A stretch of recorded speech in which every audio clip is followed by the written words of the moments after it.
Hi, and welcome to an introduction of Email to DB.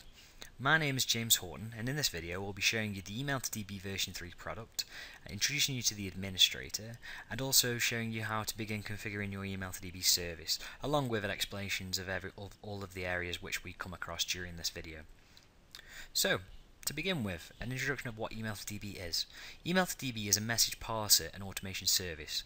What that means basically is Email to DB can be used to process messages that are incoming into it and use them to automate particular tasks that may be required for your business. The types of messages that Email to DB can process are based on basically what you can think of. There's several different sources that can be used which will give you the ability to do certain tasks. The most common being email.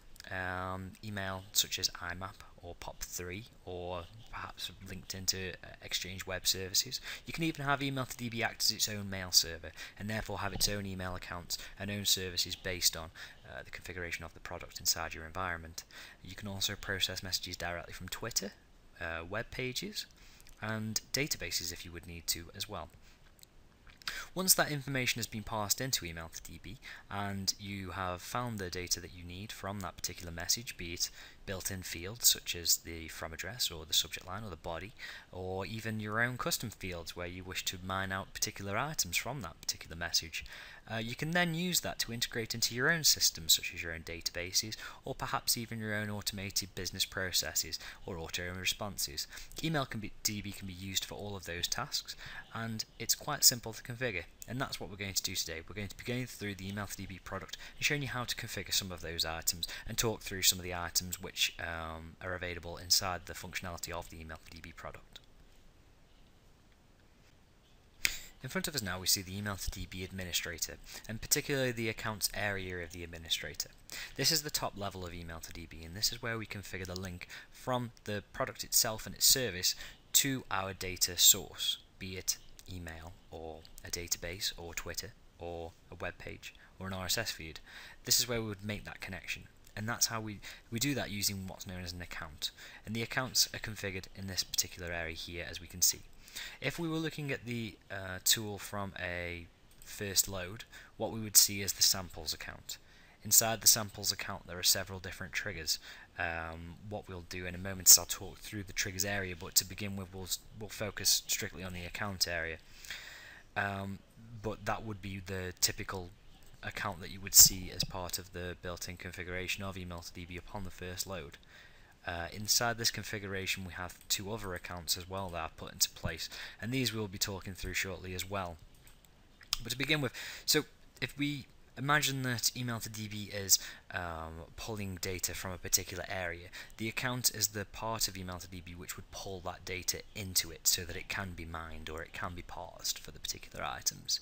And this is like the link that you would have. So if you wanted to process against an email, and you had a particular IMAP account or POP3 account or Exchange Web Services account that you wish to link Email to DB to, then the account is where you would store those connection details for it to be able to retrieve that information. And it will be able to retrieve that information based on timescales or schedules that you've configured yourself within the product. So it could be, for example, every 3 minutes to go into that account and pull out what data was suitable for it to process against, based on the triggers that are available inside that account. So we'll just go into the properties of an account, and to do that what we would do is we would highlight the account in question or create an account from scratch. If I was to click on add account, what happens is we have a prompt appear here, and that would ask us for details of a new account. We would give the account a name, perhaps some details, configure the schedule, and then go through the next necessary steps to connect that to a data source. If we go to the demonstration account here, which I have already configured partly, we can see the link that I have inside there for the connection to my mailbox. So what I will do is I'll go into the properties of this demonstration account, and we can see inside the top area here I have currently selected and highlighted the get via email. Now if I go to that particular area, what we will see inside here is that there is already some form of link here between my Email to DB and an IMAP account. So I've pre-written in my IMAP settings, my credentials, including my server and port address, which has been selected for me here, and I've also placed in my credentials, so my username and my password, and connected email to DB to be able to link it from this area here to my mailbox. So I can see that I have selected inside my inbox, for example, of my IMAP folder, the folder named demo folder, and I've also decided to select the move to folder. So upon successful processing of a message, I wish to process it and move it to a different folder so that once it's been moved, it's in the correct location and I will know which messages have been processed during my processing of them by the email to DB product. And to do that, it's simple as just pick the folder that you wish to move the file to. So in here I have selected the processed messages, and if I was to click save, that would make the connection. That would be all that would be needed for me to use that for my connection to my IMAP account. If, for instance, we wanted to look at it from a different level and look at the connection to POP3, then we do have the ability in here too, and also Exchange. So there are different ways to connect up to your mailbox. We also have the ability for email to DB to act as a mail server, and therefore with that in place we can use the receive via SMTP functionality that we can see up here. Following on from that, we can use file pickup, so we can use email to DB to process against physical email files, such as maybe an MSG from Outlook, or perhaps even an EML if we have the access to an EML file for processing, such as the standard email formatted EML file. We can also use email to DB on the accounts to process against a database pull. What this would do is use an SQL statement to pull different information from our databases that we configure using a connection string to pull back rows, and email to DB could process against each individual row to perform a particular task based on that information being present. We can then also go into a web page and do a web page lookup, so we can use email to DB to process against a static or dynamic web page. Say for instance you may wish to use email to DB to pull back currency information from a site such as xe.com. Email to DB could be used to pull that information out to get you the daily currency ratings and convert that to a suitable item which could be stored inside your database or inside some form of process within your email to DB product, and therefore use that as a useful item within your business and as a function to give you a daily currency rating. You can also use RSS lookup. RSS lookup, you'd be able to process against each individual RSS feed that would come through, so each individual news feed. You can also use that against not only RSS feeds, but also Atom feeds if you had only the ability of using an Atom feed, for instance. It's also compatible with RSS 2.0, just so that you're aware. We can also use email to DB to process against Twitter feeds as well, so we can process directly against either our own tweets from our own timeline, mentions from our own Twitter account, hashtag usage or keywords, and also process against other screen names, and even searches as well if you wish to use that. So those options are available within the email to DB product. Okay, so I'll just save that for now. The next prompt that will happen once we've configured our account and we've connected it to our mailbox or to our data source is that email to DB will ask us if we wish to create a trigger to go within this particular account. To give you an idea of what I mean by a trigger and what email to DB means by a trigger is a way of processing a message based on particular conditions and then form a series of actions and field extractions based on that format of message that we're expecting to come into email to DB. The conditions for the message might be things such as the from address or the subject line, or perhaps certain words or phrases held within the body content. If you wanted to go further into the configuration of conditions, then you can use email to DB to process against specific condition builder items to look for particular values that would meet a particular criteria from built-in items if you wished. Or to go even further, you can use VB script to actually pull against a large collection of items from email to DB's scripting resources and be able to use those to your own advantage to further customize and further conditionalize the processing of particular messages. But as a simple overview, the trigger itself is the item which would decide whether or not a message needs to be processed against a particular task, and then also its tasks to perform based on that message's content, which we basically tell email to DB to perform. So what I'll do inside this window is I'll click yes, and that will take me to the email to DB trigger conditions area. And we can see here that the first prompt it's asking me for is a name for the trigger. So I can type in a name, which I will do. So I'll type in trigger for demo. And we can see also, as I was saying previously, just a moment ago, we can see that there's a from address that we can enter, or from addresses. We can use wildcards in there if we would like to. So it could be a wildcard on an alias, or it could be a wildcard on a domain, or just a wildcard in general, so it processes everything. We can also set in there multiple email addresses if we wanted to specify particular domains or particular email addresses, and we'd use a semicolon to be able to distinguish the two different addresses that will be present in there, or 3 or 4 or as many as you wish to put in there. The received since date, what that would do, which we can see here, is allows you to select the received date that the messages will be processed against. For instance, at the moment it's set to the 30th of July 2012, so this trigger itself would only process messages of that age. Any older, we would need to tell email to DB to review older messages, such as if it was an archive or something similar. The importance, we can set the importance level. So we can set the importance be a certain level before this message is processed by email to DB, and the same for sensitivity. So say if you wanted to use a high sensitivity or high importance message only, you can tell email to DB that specifically within these areas here for these drop downs that we can see. Message contains, we can use either the subject line or also the subject line / body, and we can also look to see if any or all phrases are detected within the message's content for either the subject or subject line and body. In here we see there's a table, and in here is where you would place in your words or key phrases. So for example, if you wanted to put in a phrase such as "this is a phrase," email to DB would only process a message if "this is a phrase" was present within either the subject line or the body. It wouldn't be the individual words, it would be the actual phrase. If we instead wanted to look into the processing of individual words, such as process and perhaps message, then in the current configuration that we see here, there would have to be the presence of both process and message inside either the subject line and or the body, and that would have to be all of them.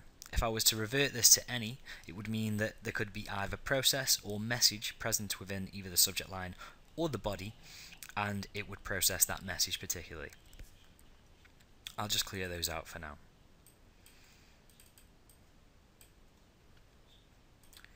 As said, adding to this, what we have is the condition builder, and that can be viewed within here. In here we have a set of available variables which can be used to distinguish further conditions for the particular message.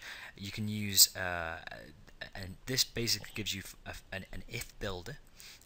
So you can use an if condition against perhaps something such as a CC, and this is then going to go into the is, and inside the is we have a drop down of available items such as equal to or not equal to or less than or greater than. We can simply select which one of those we need to use and then enter in a value for it to process against. If we had additional lines going in, we have the ability to add in further if statements, so we can use an and or an or to distinguish whether or not we need to have both agreed or only specific ones agreed to provide our condition. I'm just going to clear all of the lines within here and exit out of this window for now.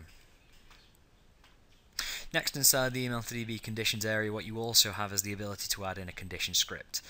Simply click on the condition script area here and then select edit, and that will take you straight into the script editor. Inside here you have a large amount of objects and a large amount of resources that you can add into the email to DB functionality. There's plenty to be there for the for the beginning. There's quite a lot that can be used and also imported if you have the ability to add further resources to the email to DB reference area. You can also use quite a large amount of items to decipher whether or not a message is suitable to be processed against this particular trigger, or perhaps even perform some highly complex functions based on whether or not the conditions should or should not be met for this particular message, and decide whether or not to process that message against perhaps another trigger or something further along those lines, or perhaps even just delete the message entirely from the account using scripting. So there's quite a lot that's available inside that scripting area. If you need any further information, then do look into the help of the email to DB product. But we'll close out of that for now. We then have the ability to perform a particular task based on the next area of email to DB. So that would be, once the message has been processed, what to do. Say if we had a multi-process task that would happen against one specific message, such as maybe multi-level processes that needed to be screened through several different trigger functionalities, then you could use email to DB's area here to pass to another trigger. So if you had several other triggers that were available, you can specify the next trigger in the series that it should pass that message to. Otherwise, the default behavior would be to stop processing against other triggers. So the conditions would be met, the process would be performed, and then email to DB would stop for that particular message and move on to the next message in the series of messages that were available at the time. And I'll uncheck that condition script here.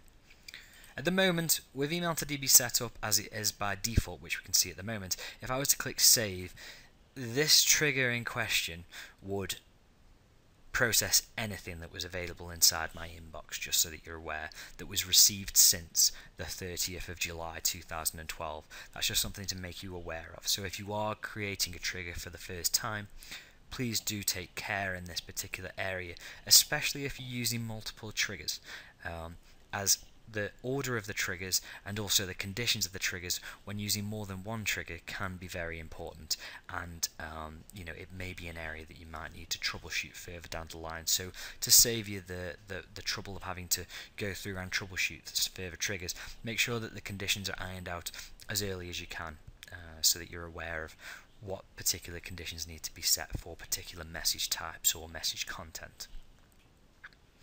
Okay, so I'm just going to save this particular trigger here for now, and next what we will do is we'll go back up a level and we will begin talking about the next area of email to DB, and that's the trigger field extractions and then the trigger actions, and we'll go through those particular areas. So next what we will do is we'll look over the configuration of a trigger to the extent of the extracted fields and also the trigger actions. As we've looked over the conditions area, I'll glance over that from a pre-created trigger. I'll show you what I've got configured inside there, which is very simple. And then we'll look inside the extracted fields area to show how we configure extracted fields and how we get information out of the message. And then moving on from that, we'll talk over the trigger actions and what's available within email to DB's actions area, and how you can use that obviously to your own advantage and use that for processing particular messages and their automated processes based on that message being picked up by email to DB. So what we'll do is we'll drop inside a pre-created account I have here named Human Resource Processes. The purpose of this is to give you an idea of a task that's possible within email to DB. The task at hand would be processing a new employee email, and if we drop inside the account, we can see that we have a trigger inside here called new employee. On the left hand side we can see a summary of the trigger, and we can see that it's picking up a message from a particular email address, and also that there are 6 fields which we wish to extract from this particular message. To get into the trigger once it's being created, we can right click on the trigger and select properties, or double click onto the message. It's down to your own preference. There's also up at the top here on the ribbon menu, there is a properties item once you have the trigger highlighted. To get into this, I'm just going to simply click on the properties icon. So we can see inside my conditions that I've pre-configured inside this particular trigger, we're only looking for one particular item, and that's the from address is newstarter@parker-software.com. that's the email address that's going to be sending this message which I wish to process. Any other emails that come through to this mailbox which is looking out for these inside email to DB will be ignored. So any other emails that came in, if it was perhaps a sales inbox or a human resources inbox, any other messages that would come in to this particular account, email to DB would only fire against messages that came from the address that was new starter. We're going to use that as an example, as like say maybe an automated service that already happens, perhaps already taking place inside a database or as part of email to DB's functionality as well. What we'll do is we'll go into the extracted fields area, which is available up here on the ribbon menu. Once highlighted, select it, and you'll drop straight into the summary area of your field extractions. We can see that we currently have 6 fields being extracted inside this area. Their name, date of birth, role, start date, payroll, and contact number. If I highlight a field, I should be able to edit that field by double clicking on it, and if I wish to add an additional field, then I can do so here by selecting the add field function. I can also add a lookup field to look up fields from a database if I wished, and I can also delete a highlighted field if I would like to. If there is a preference on the order of the items, and the order of the items in the email is important to my parsing of those fields, then I can also use the functions here, such as move up and move down, to highlight a field and move its order within the field extractions area of this particular trigger. What I'll do to show you is I'll drop inside of name, and we'll see inside here that at the moment we currently have configured a name of name, and we also have the find field function in place, and we're looking for a particular value from the message such as name and then a colon. Following on from the colon, we're going to use the extract data tab here to decide that we wish to only extract data until the end of line. So what I will do now is we'll drop back into the general tab here, and I'll show you how that works within email to DB. So if you want to see a preview of what your processing will look like and what email to DB believes your message content, how it should be extracted based on your rules, then you can use this window here on your right hand side of the field extractions area, named the find and extract helper. You can use this to paste in a copy of your email message and review your extraction rules. So I'll highlight this window here, and on my clipboard I have a current message body which I'm expecting to pull out several fields based on my extractions, and I'll click paste. And what we can see here is it's a very small sample, but it will give you a good idea of what we're actually doing. You can see here that we have the predefined fields of name and then James Horton.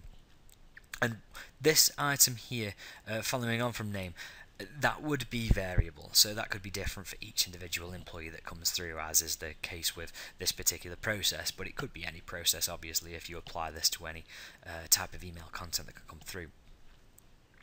So using the rules that I've put into place here, which would be name, semicolon, and then as we said previously, extract until the end of line, we should see that the name field is extracted successfully if I click away from the find and extract helper window. And we do. So the UI is actually highlighting the correct field for me here. You can see on the right hand side that James Horton's been highlighted, and that's what email to DB would be extracting for this message type. Obviously, as there are 6 fields here, you do need to build up those fields, and we've done so within this particular area here already as part of a preset configuration for the example. So if I drop into date of birth, we can see that the date of birth has been extracted successfully based on the conditions that I put into place for the look for. If we go into role, we can see again the same configurations being used, and the data is again being successfully extracted. Now if we go into perhaps an add field function, what I can show you as well is that we're not only tied to field extractions from, say, form information that would come through, we can also use regular expression if we wish to, or we can use even the built-in fields of email to DB to pull out data that's already, commonly available. perhaps such as the to address, or perhaps the from address, or perhaps the CC or subject, or even the body or HTML. Those items are already available within email to DB from the beginning. All you need to do is just define inside this field extraction area the particular item that you wish to parse out for that field. So to give you an idea, what I can do is I can type in body in as the name, and then if I go into the extract built-in field, we can see on here we have several different fields that are available. There's a large list of fields that are available straight away within email to DB, and message body is one of them, and we can see it here. I'll click on that, and then if I go into the extract data tab, it doesn't matter what I've clicked on here, this will be ignored. Although the clean and trim blanks won't, the extract data will, so we can check to clear blanks or trim blanks if we needed to. That would be important for maybe something such as message body, as it would clear out any line feeds and formatting that might be present inside the text. So for instance, for this one, I'm just going to want to check that for now. If we go into attributes, we can put into place some attributes for the type of information that's extracted, so we can set a default value if something isn't extracted, but this wouldn't affect the built-in field that I'm extracting at the moment, but it is something that we can put in there if it's not found. We can put in a case, so we can uppercase the words that are present inside the field that we've extracted, or word capitalize particular words within the extraction. We can also validate, so we can put in validation that it must be part of a particular list or numeric range, or cannot be blank or zero, and if it's invalid, then we can tell email to DB to cancel the execution of the trigger if we would like to. So we can use email to DB to further validate whether or not an item should or should not cancel the processes that would come on further down the line of this particular trigger. We can also go into the database field tab. Inside here, this is where we would put the bind in to define the table name and the field name that email to DB would update as part of this field extraction and part of this triggers update.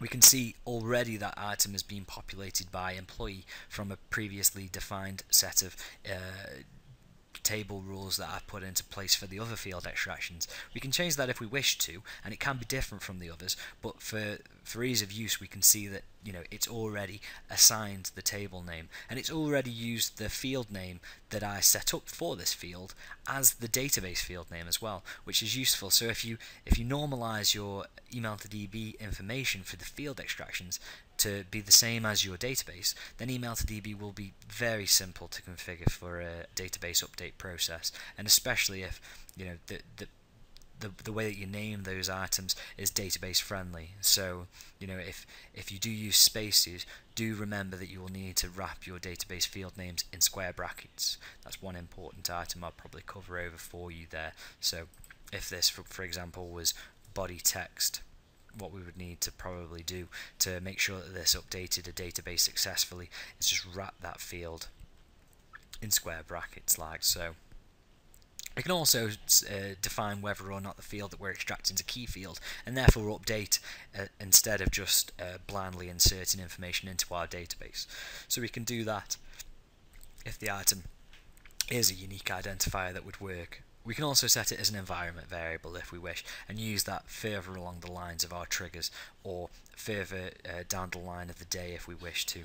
And we can use pass to as well, to pass the information that's being collected for either this field or several other fields to an additional trigger, which could then perform further tasks based on that particular item from the message, or other items which have been extracted from that particular email message. So I'll click on OK, and we can see that that's been straight added into our field extractions and is ready to go. Once we've got those fields extracted from the message using our extraction rules, or perhaps not even using our extraction rules, we may wish to just use trigger actions based on the presence of a message coming through. It's not that you have to use the extracted fields. They are there for your own benefit, but you may have a process that doesn't require them. But anyway, using what we have so far based on our trigger conditions and our extracted fields, the combination of those two items, we can next move on to the trigger actions. The trigger actions are found again within the email to DB administrator, and again inside this particular trigger under the ribbon menu. highlighted here on the right hand side of extracted fields as trigger actions. I'll click on that and we'll see straight away this is the trigger actions area.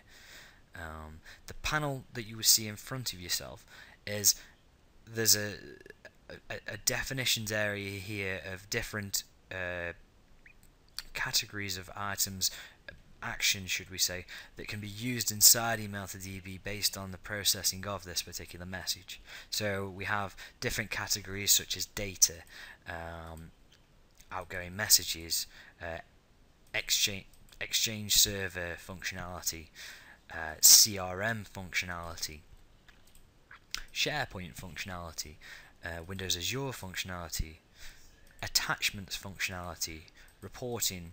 You know, there's quite a lot here.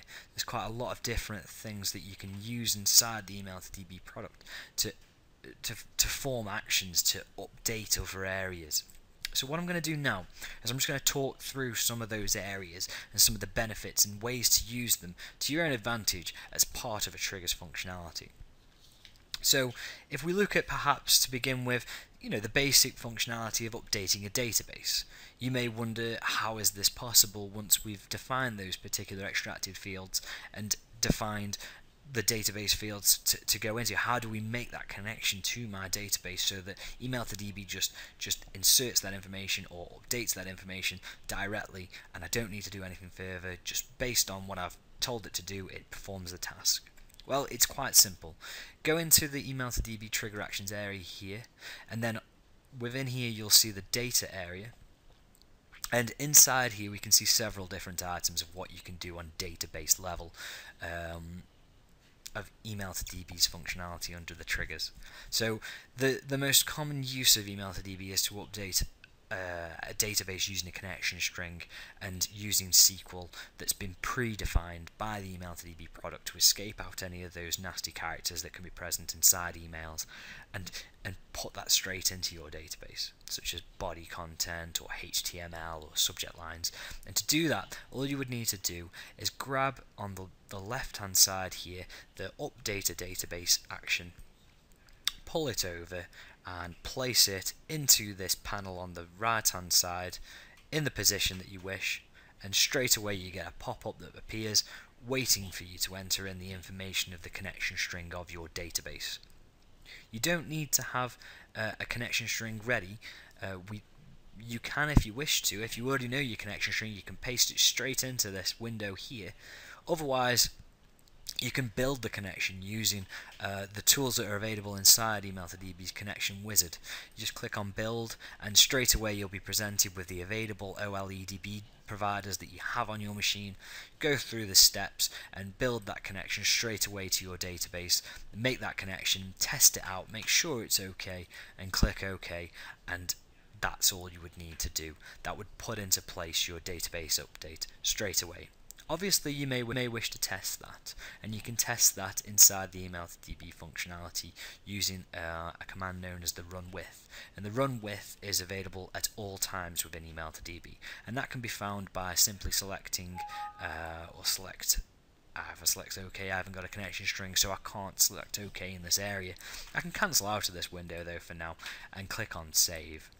But if I wanted to test a message against email to DB, then what I can do at any time when I just feel like just trying out what I've already built, I can right click on my trigger from the triggers area and select the run with command at the bottom here, and straight away it pulls in that information that we added earlier into the extract and find an extract helper window. Predicts that we're going to be using that, or possibly even, you know, it may be different, we may want to put in our own information, so it gives you the ability to edit the content that's already in there, add in any attachments that you may wish to add in, put in a specific subject line, perhaps a specific to address or from address, and click send. And as soon as you click send, it'll test that trigger for you, or series of triggers within the email to DB area for you. So it gives you a good way of being able to debug any problems or test out that configuration that you've already got ready and running within email to DB, and just make sure that those new actions or those new field extractions are working as you would expect. And as said, it's a good way of testing out any actions that you introduce within email to DB. So we'll go back into the properties of our trigger, and we'll go back into the trigger actions, and I'll just talk through some further items.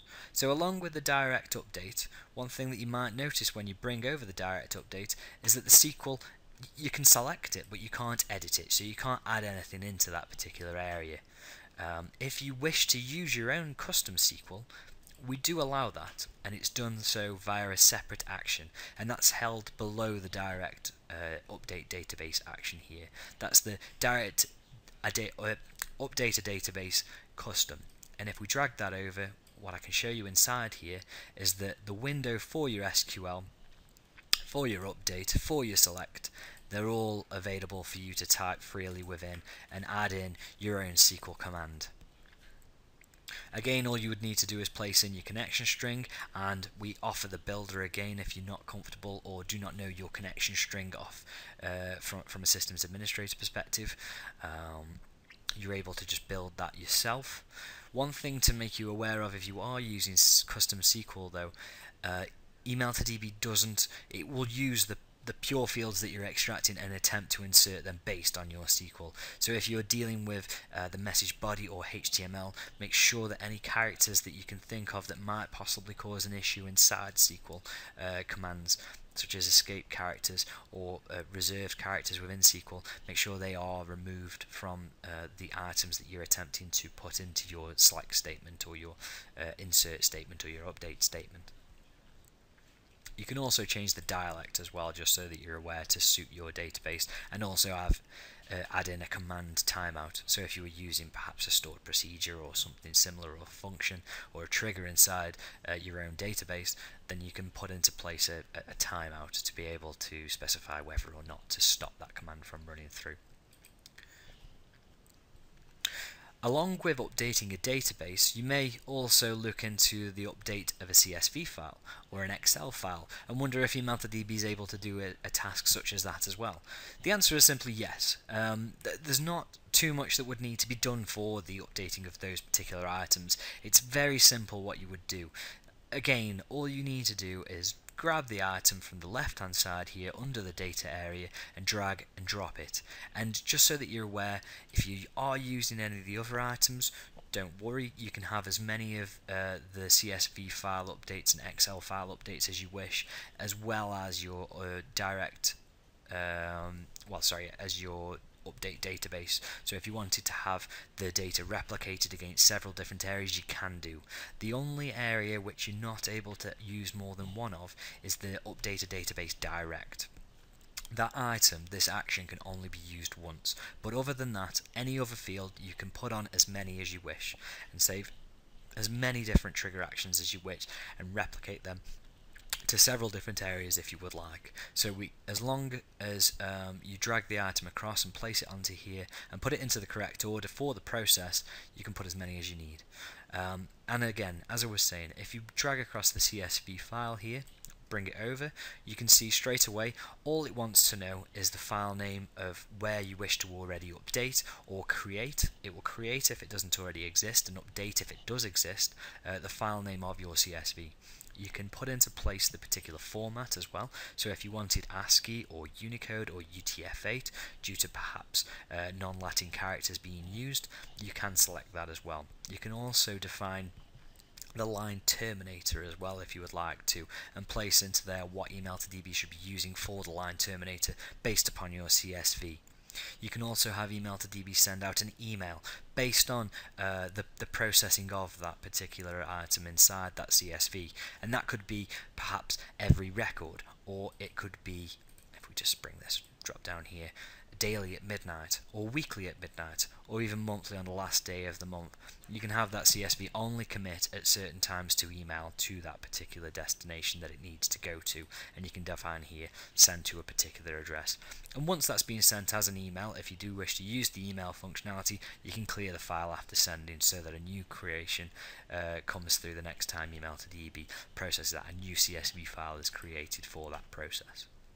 So we'll cancel out of this window, and I'll show you as well in a similar manner the update an Excel file. So if we drag this across, again we can see very similar, although we don't have the ability to put into place our terminators and encoding type. as Excel will put into place the correct XLSX information that's needed. We just need to define the file name of where we wish to update or where we wish to create. And then again, we have the ability to send the information that we've processed via email and do again the delete after sending if we wish to as well. So I'll cancel out of that window too. Next, one of the very simple processes that you might wish to review within Email to DB and is very powerful at the same time as being very simple is the outgoing email messages of the Email to DB service. Now obviously, as we're using Email to DB as an automation tool, some of the automated process may be to email particular contacts or send out a scheduled email further down the line based on the processing of that particular message, perhaps a message in 30 days or 90 days or a year's time. Email to DB is able to add that in for you based on just dragging and dropping the send email action. You can have as many of those as you wish. They can go to different destinations, different people, different multiple contacts if you wished. Go to particular items for further processing, maybe against Email to DB itself, so it sends itself an email reminder that is processed by another account. All of this is possible with the send email action. If I drag across the send email action, what we'll see is a very simple front end. Now the front end that we can see that we're able to add in a from address. That could be a particular from address if is needed, and if your mail server allows it, you can put in multiple to addresses, as many as you wish. You can use static content in here, or you can use variable content in here. What I mean by variable content, you might wish to use items that are being extracted from your field extractions, and we can see on the left hand panel here that we have the ability to pull across items that have been extracted based on our field extractions, and I can simply just drag and drop those items across here. So if I'd extracted an email address, I could pull that and place it straight into there, or a selection of email addresses, I could pull that and place that straight into there. An Email to DB, upon the processing of that message, would send to those email addresses. We can also use built-in items, so perhaps we aren't processing against an extracted field, but we wish to use the built-in item of maybe the message from. We can just pull that straight across and do an instant reply from where the message came from, that perhaps we process this message, the message has been marked as complete, drag that across and build an email that would state that to the sender of the message, and get that message straight through to that person based on every occurrence of that message's conditions being met by this trigger, and as an automated action of this trigger. I'm just going to collapse this window here and just talk through. So we've got again the same functionalities available in the CC, BCC. Subject again can use variables if you would like to, so you can customize that particular message so that it suits in a personalized manner the person or a destination that it should be going to. So perhaps we might say new starter, and then we'd put into place name, and this may be going through to perhaps head office at parker-software.com, just so you get an idea of what you can do inside here. So you could say hi, or sorry, I'll put in to who it may regard.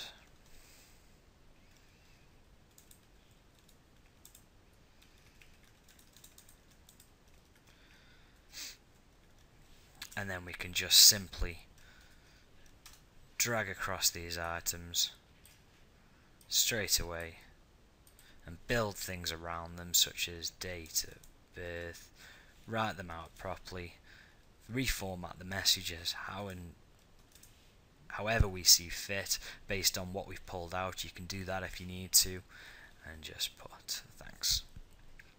You're not only isolated to using plain text either, you're also able to use a HTML editor straight away in here. So if you wanted to send out a multi-part message with both plain text and HTML, you're able to do so, or just perhaps maybe purely HTML.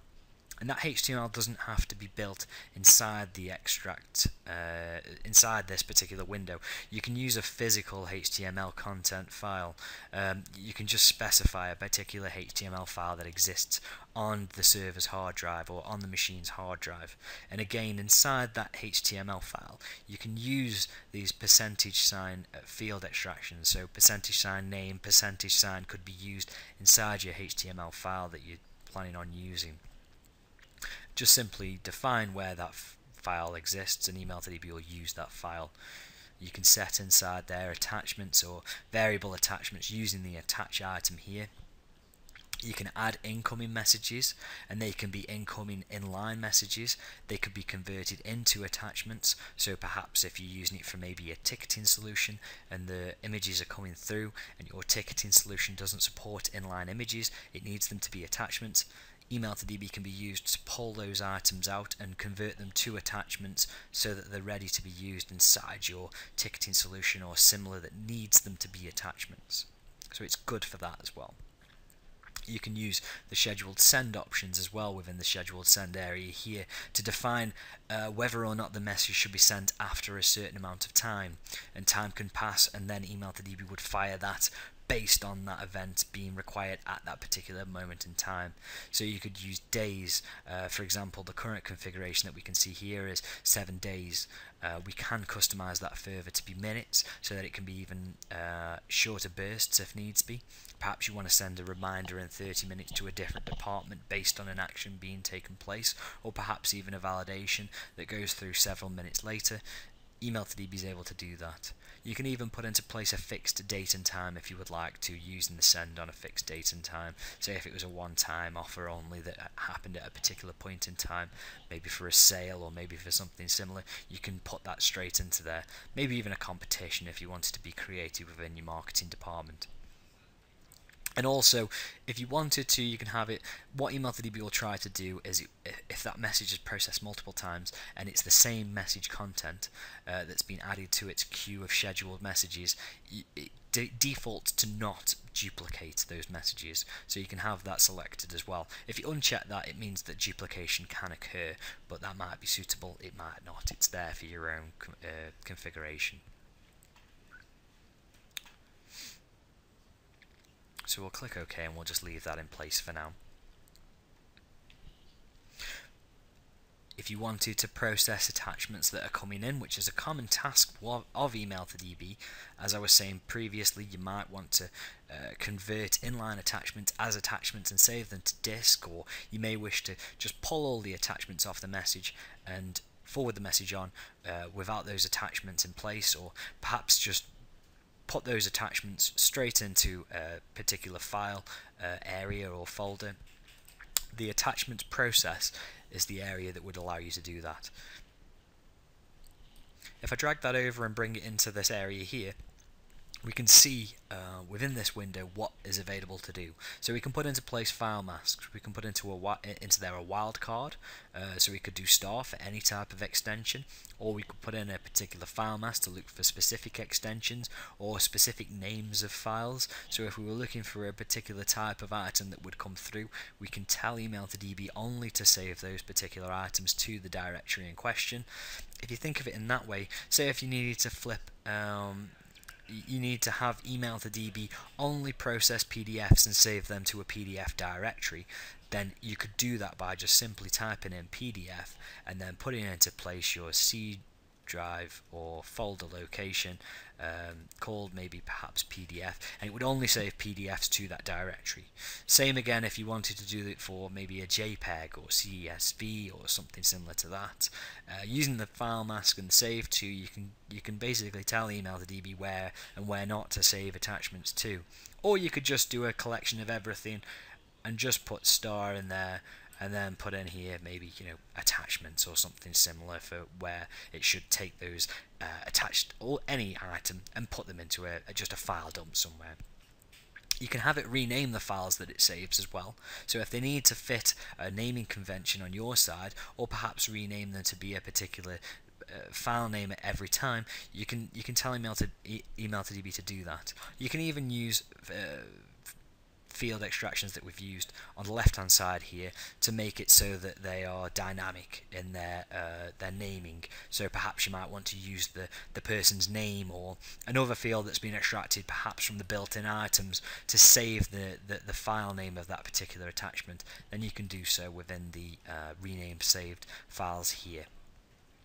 You can also assign them to a variable field if you wanted to quote them further along the line using the variables. I'll go over that area in a little bit in a moment or so and show you that you can create individual variables inside this trigger actions area that can be reused or used as many times as you want inside your actions area and use them to be able to do more powerful tasks with email to DB. You can overwrite existing attachments or append a unique identifier to the attachments if you would like to. And as said, you can include inline attachments as an attachment. So if it's an image that's been pasted into the body of a message, you can use that as an attachment and save that to a file, which is usually not possible with solutions such as this. They usually treat that as maybe the message's body and you're unable to see that information. You'd have to perhaps load up a full version of the message and it may be referred to inside the text content and not visible. So you might want to have that saved to a particular directory. You can also remove any attachments from an incoming message if you would like, just as a process to remove those so that they're not considered inside email to DB's message store or inside any further processes. If that was to be checked and selected inside the actions area, no further processing of attachments would be able to take place, as email to DB would have removed those from that particular message. So that gives you an idea of the ways that we can use the process attachments area. Next, what I'm going to go over is the reporting area of email to DB. So within email to DB we have the ability to run reports. We might wish to save particular fields inside the message that's been extracted as a report, as maybe an invoice or something similar, perhaps price or order information is present inside the email. We might wish to use that to build an invoice which perhaps we print off or perhaps we send through to another place, such as save as a PDF or something similar. We can use the run a report action here. We can drag that across. And straight away we have the ability to go straight in and edit a report. So select the edit report option here. We have the ability to build our own report within this grid area using any of the fields that we've extracted. We also have the ability to add in sort of labels or text boxes or check boxes or images, maybe even a data source if we wish to query further information based on field extractions. Using the report designer you can build pretty much whatever you're able to do in any other sort of report designing tool that's based on variables coming into it. So it gives you a good functionality that maybe you would only be able to do if you had access directly to a database source. You can do it before it even gets into your database. You can do it at the field extractions level. So it gives you that added benefit of being able to generate an invoice automatically based on the processing of an email coming through. I'm just going to exit out of that area. So again, as I was saying, we can save that as a PDF, rich text, HTML, text, perhaps a TIFF or an Excel file, and we can save it to a particular directory if we'd like to, perhaps even print it or assign a variable, the file name's save location as a variable for further quoting, and as said, select a printer that's available on the machine to be used.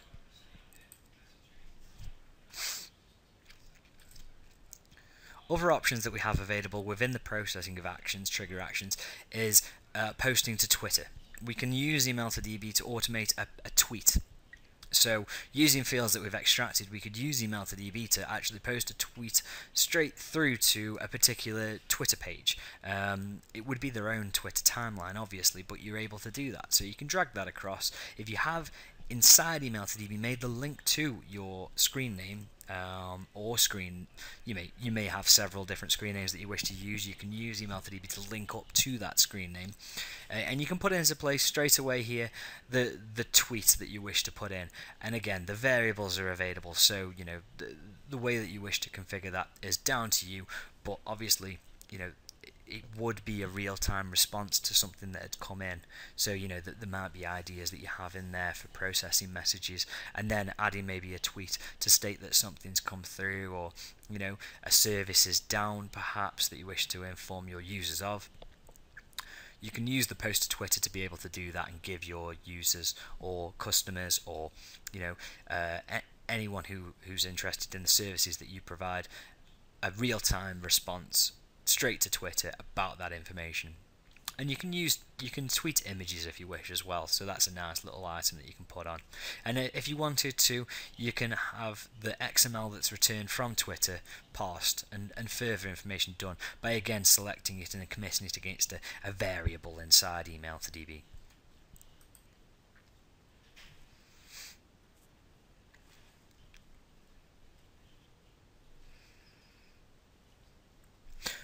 Other areas that you might wish to perform as actions within email to DB may be things such as the ability to be able to send an SMS message.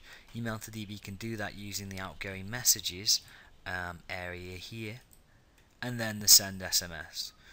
This can be used for things such as being able to contact a particular emergency contact or paging service with a specific message based on the content, perhaps a high urgency message or something similar to that, or perhaps even a notification of a large sale. Email to DB could be used to do that.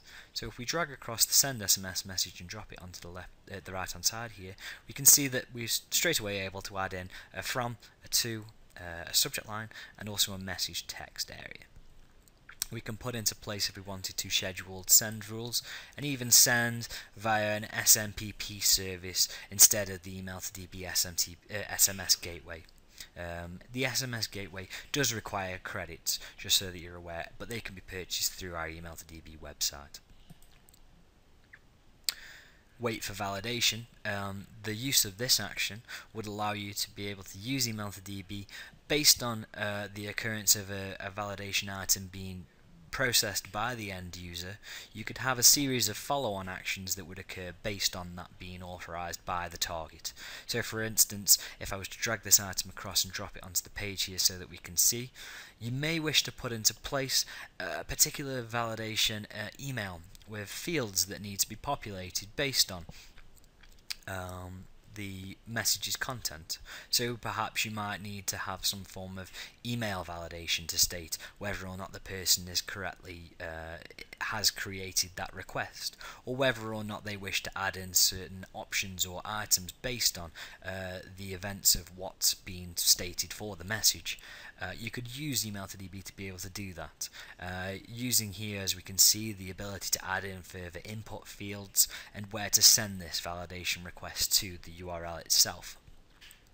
And if we needed to, we could put in particular message content into there so that the user is aware of what's possibly going to happen based on this validation URL going through. And as said, what we can have then based on that validation being answered is several other steps that may occur. So perhaps a secondary database update's performed to state that the item was validated, and so to mark that person as suitable for maybe some form of newsletter or something similar.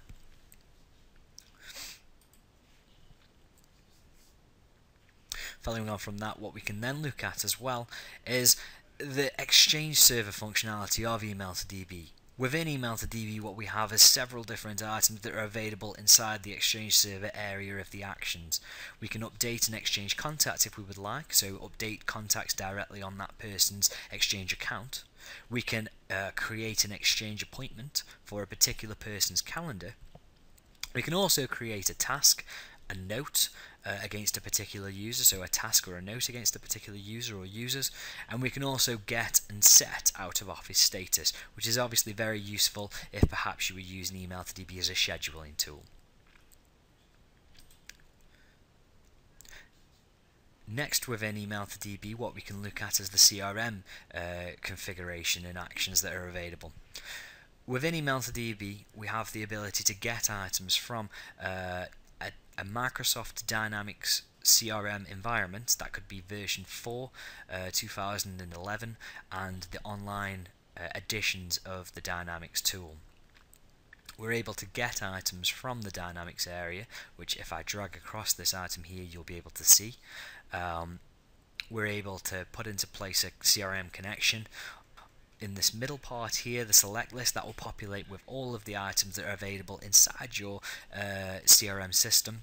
We can then query for fields if we wish to return particular items back to Email to DB for further use inside Email to DB, and we can then set those to perhaps field extraction items or variables inside Email to DB for further use. Perhaps we might wish to quote upon those inside an email, or perform logic that would then go on and perform further tasks based on what's found within your CRM.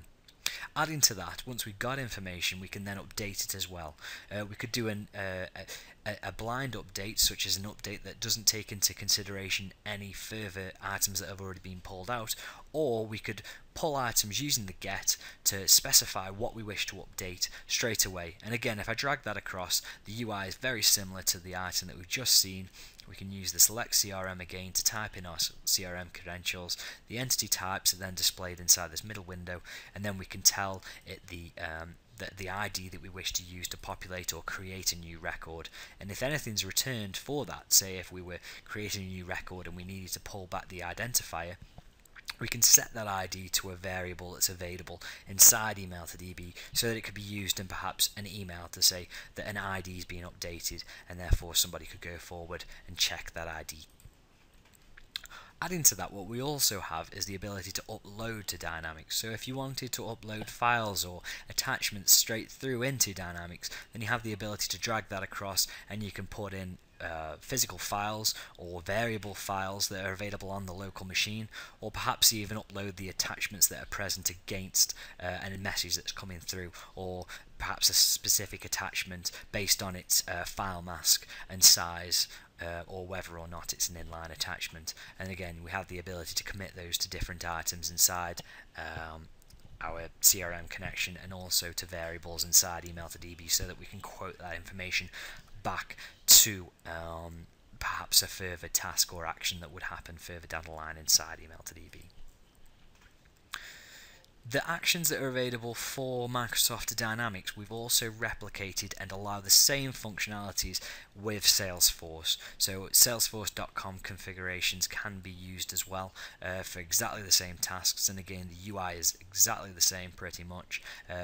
We keep everything very similar in style for all of the actions inside the Email to DB UI.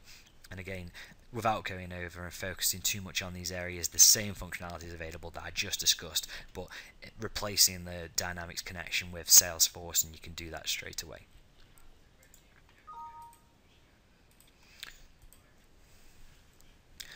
Adding to the Dynamics support that we offer, and the Salesforce CRM support that we offer, and further CRMs down the line as and so we add them to the product, we also have SharePoint integration. So we're able to use Email to DB to upload perhaps attachments or email content, or perhaps even information specifically for certain SharePoint items, straight into SharePoint directly. We can use Email to DB to get information from SharePoint and use that to our own advantage to perhaps add on further trigger actions based on what we've retrieved from SharePoint, or we can update items inside SharePoint, and also add files and attachments, as is the nature of SharePoint. And these are available on the left hand side here under the SharePoint area, and we simply just drag across the items. And again, the UI is very similar to the CRM area that we just visited. You can see that it's very similar in style. You just need to put in your credentials for your SharePoint directory and select from the list the items that you wish to update, and then the query fields if you wish to look up a particular item, and where to return it to. Again, the same would happen for the update. We pick which item we wish to do. We could create a new one or update an already existing ID if we've got one from our get function. And then we can upload the files that would go through in the same manner, so they could be physical files again using variables if you wish to, and also upload attachments, and they can be a certain file mask or file size or inline attachments again. It's exactly the same that we saw before inside the CRM area. So I'll just collapse out that window. The next area I would like to talk over is the Windows Azure support that we now offer within the Email to DB version 3 product. If I open up this area, what we can see is that there's support for the Azure Cloud service. We offer support for Windows Azure SQL databases. We offer support for Windows Azure Tables and also Windows Azure Blob. And they can be either gets or updates for the Azure Blob and the Azure Table.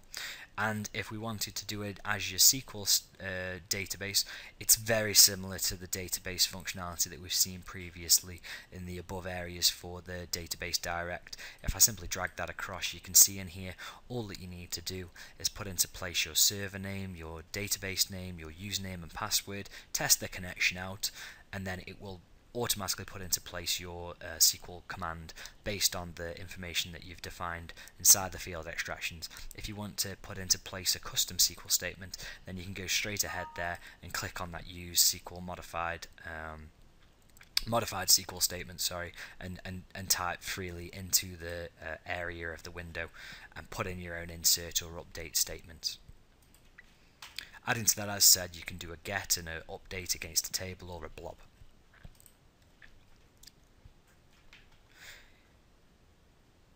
We can also, using the Email to DB product, post information directly to a web page or read information directly from a web page. So if we wanted to update a form within a web page, we can just drag this item straight across here, put into place our URL, any user credentials that are required, the form variable names on the left hand side here, and on the right hand side either set static values or even dynamic values from our field extractions. And if we need to perform something based on the response, then we can set that response again to a variable and use that as an argument inside logic areas of Email to DB to give some form of response back based on certain conditions of what came back for that post. We can use the read a web page as well, so if we drag that across, we can read in content from a web page.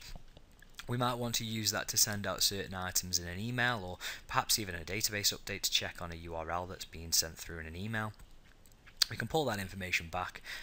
We can consider only the text if we would like, or the HTML in its full form,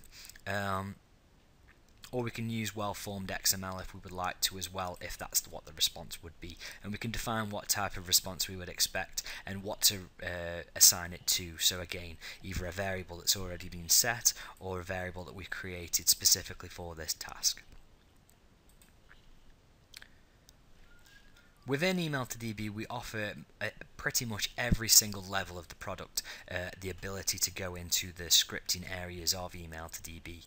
The scripting area are held within the trigger actions area under the systems item, and here we can see run an Email to DB script. If I drag and drop this item over here, we can see, as we saw before within the trigger conditions area, and is also available inside the extracted fields area, the ability to put in a specific script based on things that have been extracted from the message or trigger conditions, place those straight into here and perform very powerful tasks based on either variables that we've extracted or items that need to be considered. We can use objects that are available from the wealth of items available under the object browser, and if we need to, we can add in further references if they are required. There's also debugging tools in here so that you can step through the code that you've written. And again, it's VB script that's being used in this area at all times, so it's quite easy from a scripting perspective, if you're familiar with VB script, to be able to edit that area and be able to add in your own particular conditions manually. You're also able to use the run a program functionality inside the systems area of the actions. If we were to drag this across, you can run command line actions or programs based on items that have been, or parameters that have been extracted from the message, or perhaps even just fire it through a program every time that a particular message is processed.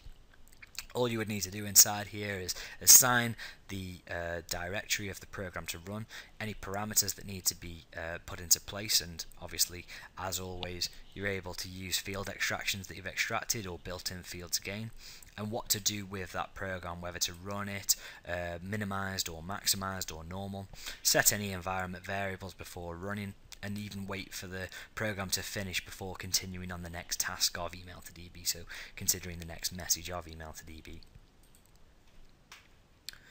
Within the trigger actions area, one thing that's useful within the version 3 product that's being introduced is logic. What you can do is perform several different tasks based on what being the response for particular areas inside the email to DB product. So as said during my conversations earlier, I've mentioned the set variable, so the variables that are available inside the actions area. So if we wanted to use a condition of a response back from a particular action that's being met, we can drag across a variable here and maybe call that response. Then, as we've seen in particular items further along down the line, we can use this variable and set our response from our action to that response, and then perform expected tasks based on the response that we get back. We could even use the response as a database lookup if we like, to pull out fields after we've updated them. But in the context of logic, we would simply have a response that was set. We could put in, if we needed to, a preset value or leave it blank. Click on OK, and then what we could do is perform if conditions either based on that variable that's been responded to back from our other actions, or items that have been extracted already, and perform if blocks and also else and go to functionalities within those condition blocks. Just to give you an idea, if I drag across an if block, we can see that what we're able to do is tell email to DB the items that we wish to consider within our condition builder using a simple, if response is blank. Click OK. Straight away what we have here now is an if and a then, and an action to perform based on that happening. So perhaps we may wish to send out an email to somebody if a particular response is blank. Based on that then happening, what we could do is put in place an else as well. So if it wasn't blank, what do we do next? And we could have inside the block that would follow the if, inside the else, we could have a particular function that would happen if the process returned something, so it wasn't blank. So all of those items are available inside that if functionality, and then we have the ability to add in labels, which would be able to comment on particular items that are there, or comments. Labels would allow you to add information to the log, to the message processing log, so that you can review those later on down the line. You may want to pass a value onto a secondary trigger or another trigger within the series. Perhaps end processing based on a certain response coming through. You're able to do that, and as said, you're able to put comments inside your if statements, such as we can see here, there's already one added for the start if block, and we can just go straight in there and edit that comment if we would like to. Okay, so I'm just going to save that trigger and save out of that trigger as well. I must have had two triggers open at that point. So that's the email to DB administrator. That's some of the areas that are available inside the product.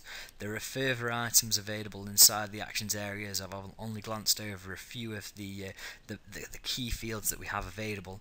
If you do have any further information requirements, such as you need to know further about trigger actions and possibilities of email to DB, then don't hesitate to call us or contact us via our website, which is www.emailtodb.com.